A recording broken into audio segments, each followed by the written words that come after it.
नामस्मरणाने आयुष्यात जादू होते हे मी खूप वेळा ऐकलं होतं, पण अनुभव काही घेतला नव्हता. आपण नामस्मरण करतोय, पण आपल्याला अनुभव का येत नाहीये? याचा जेव्हा विचार केला आणि थोडासा अभ्यास केला, तेव्हा काही गोष्टी समोर आल्या.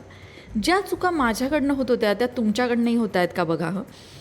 म्हणजे आपण रोज जप करतो. तुम्ही माळ ओढत असाल किंवा लिहून जप करत असाल किंवा आणखीन कुठल्या वेगळ्या पद्धतीने तुम्ही देवाचं नाव घेत असाल, एखादा मंत्र म्हणत असाल.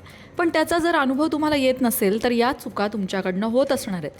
त्यातली सगळ्यात पहिली चूक म्हणजे नामस्मरण करताना किंवा जप करताना त्या नावामध्ये लक्ष आपलं कमी आणि ती माळ कधी संपतीये किंवा आपला जप करून कधी पूर्ण होतोय, याकडे जर तुमचा फोकस असेल, तर तुमचं नामस्मरण तुम्हाला म्हणावं त्याचा परिणाम देत नाही. माझ्याकडनं ही चूक होत होती. आणखीन 3 चुका माझ्याकडनं होत होत्या आणि त्यामुळे मला अनुभव येत नव्हता. त्या 3 चुका कोणत्या आहेत हे जाणून घ्यायचं असेल तर लोकमत भक्ती चॅनलवरचा संपूर्ण व्हिडिओ नक्की बघा.